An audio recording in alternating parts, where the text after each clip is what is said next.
नमस्कार, बहुत बहुत स्वागत है आपका। मैं हूं आपके साथ ऋतु ज्ञानवानी। आप देख रहे हैं न्यूज़ 18 का डिजिटल प्लेटफॉर्म। आज हम बात करने वाले हैं पोलैंड के हवाई क्षेत्र में ड्रोन के झुंड की। जी हां, पोलैंड के हवाई क्षेत्र में ड्रोन का झुंड आया है, लेकिन नाटो के विमान ने उसे मार गिराया। नाटो ने तुरंत आरोप रूस पर मढ़ दिया और कह डाला कि यह हमला रूस की ओर से किया गया है। ऐसे एक ड्रोन नहीं बल्कि 18 से 19 ऐसे ड्रोन थे जिससे अटैक हुआ। नाटो इसे अब तक का सबसे गंभीर हमला भी मान रहा है। अमेरिकी राष्ट्रपति डोनाल्ड ट्रंप ने भी इसे रूस का दुस्साहस बता दिया और चेतावनी दे डाली। पश्चिम के 40 देश पोलैंड के साथ खड़े हो गए हैं और बदला लेने की बात कही जा रही है। उधर रूस ने साफ इनकार कर दिया। रूसी राष्ट्रपति कार्यालय की ओर से कहा गया है कि ड्रोन रूस की ओर से नहीं भेजे गए। तो क्या रूस को फंसाने की कोशिशें हो रही हैं? ये सवाल तो मन में आता है। क्या नाटो रूस से यूक्रेन जंग का बदला लेने का प्लान बना रहा है, या फिर यूक्रेन की तरह पोलैंड में भी पुतिन को फंसाने का प्लान है? दरअसल नाटो के महासचिव मार्क रूटे ने कहा कि हमारी एयर सिक्योरिटी एक्टिव थी और नाटो टेरिटरी में घुसे दुश्मन के ड्रोन को ध्वस्त कर दिया। नाटो की सैन्य समिति के प्रमुख एडमिरल जोसेपे कावो ड्रैगन ने कहा है कि जवाब देने का हमारा यही तरीका है। पुलिस गृह मंत्रालय के अधिकारियों के मुताबिक 19 रूसी ड्रोन रात में देश के हवाई क्षेत्र में घुस आए थे। अब तक 14 ड्रोन बरामद किए गए हैं। पोलैंड के विदेश मंत्री ने कहा है कि रूसी ड्रोन से जानबूझकर निशाना बनाया गया। ये नहीं कह सकते कि वे अपने रास्ते से भटक गए, बल्कि उन्हें जानबूझकर टारगेट किया गया। गनीमत रही कि कुछ प्रॉपर्टी डैमेज हुई, संपत्ति को कोई नुकसान नहीं पहुंचा। अब रूस ने तो अटैक से इनकार कर दिया है। रूस ने कहा है कि पोलैंड में हमलों के लिए उसका कोई लक्ष्य नहीं था, लेकिन नाटो सहयोगियों ने इस पर संदेह जताया है। पोलैंड के विदेश मंत्री ने कहा, हमें पता था कि रूस की ओर से ऐसा ही रिएक्शन आएगा। झूठ बोलना और इनकार कर देना सोवियत संघ की पुरानी आदत है। यहाँ पर आयरिश रक्षा बलों के पूर्व प्रमुख वाइस एडमिरल मार्क मेलेट ने कहा कि रूस शायद पोलैंड और नाटो को डिफेंस कैपेसिटी उसकी चेक कर रहा था, इसीलिए गैरबेरा ड्रोन का इस्तेमाल किया जो उतने घातक नहीं है। शायद रूस ये सुनिश्चित करना चाहता था कि इस हमले में कोई घायल ना हो। स्लोवाकिया के पूर्व नाटो राजदूत पीटर बैटर ने कहा है कि ड्रोन की जगह सैनिक भी तो आ सकते थे।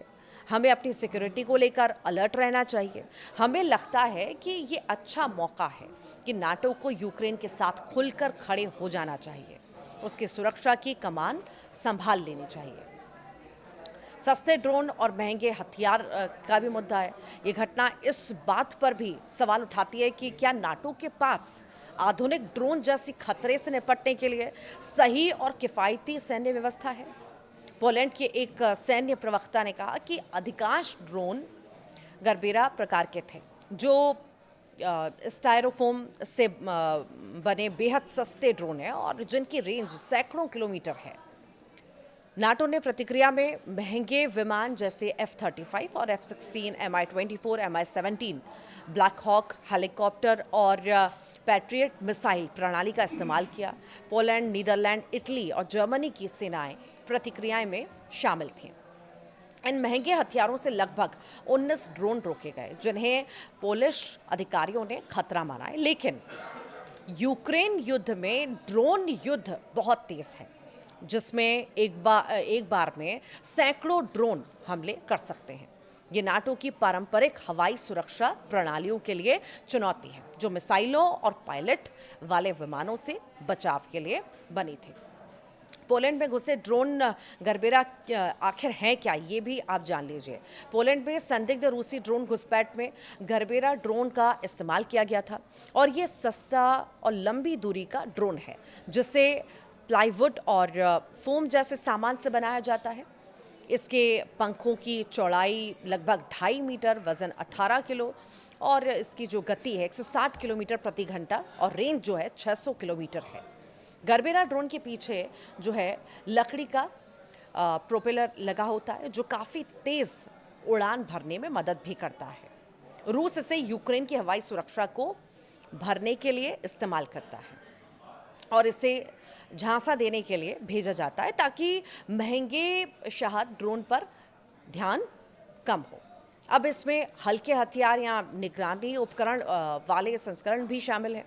इसे चीनी कंपनी स्काई वॉकर टेक्नोलॉजी से किट के रूप में आपूर्ति कर रूस में असेंबल किया जाता है। यूक्रेन ने इसमें अमेरिकी और यूरोपीय कंपनियों के इलेक्ट्रॉनिक हिस्से पाए हैं, जबकि ऐसे उपकरणों के निर्यात पर रोक भी लगी हुई है।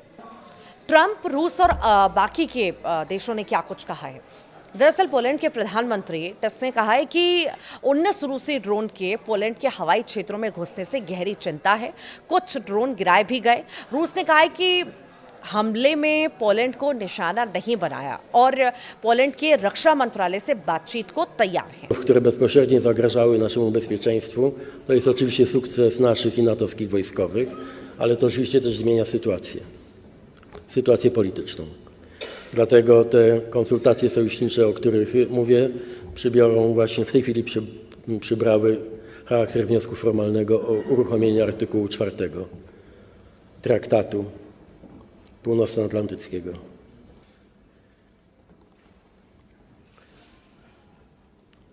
Chcę bardzo mocno podkreślić, nie ma dzisiaj powodu twierdzić, że znaleźliśmy się w stanie wojny, ale nie ulega wątpliwości, że ta prowokacja przekracza dotychczasowe granice i ma charakter nieporównywalnie bardziej niebezpieczny z punktu widzenia Polski niż wszystkie pozostałe, wszystkie wcześniejsze. Nie ma powodu, wystarczy nam ten jeden realny na wschodzie.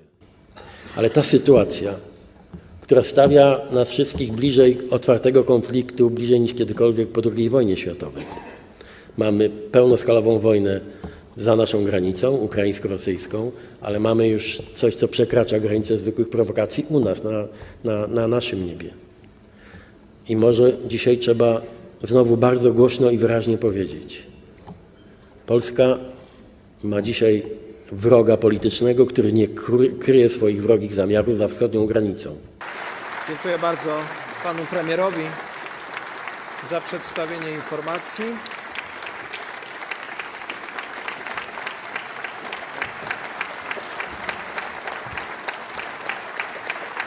America के राष्ट्रपति Trump ने क्या कहा? उन्होंने कहा है कि रूस ड्रोन से पोलैंड का हवाई क्षेत्र क्यों तोड़ रहा है, ये देखिए।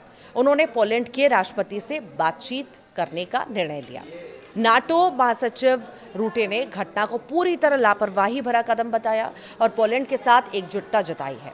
ब्रिटेन के प्रधानमंत्री कीर स्टारमर ने इसे बेहद ही लापरवाह कदम बताया। इस सभी पर ये अलग अलग रिएक्शंस जो हैं सामने आए हैं। हालांकि रूस पूरी तरह से सरे से इनकार कर रहा है। आप क्या सोचते हैं इस हमले को लेकर के? ज़रूर बताइएगा कमेंट बॉक्स में।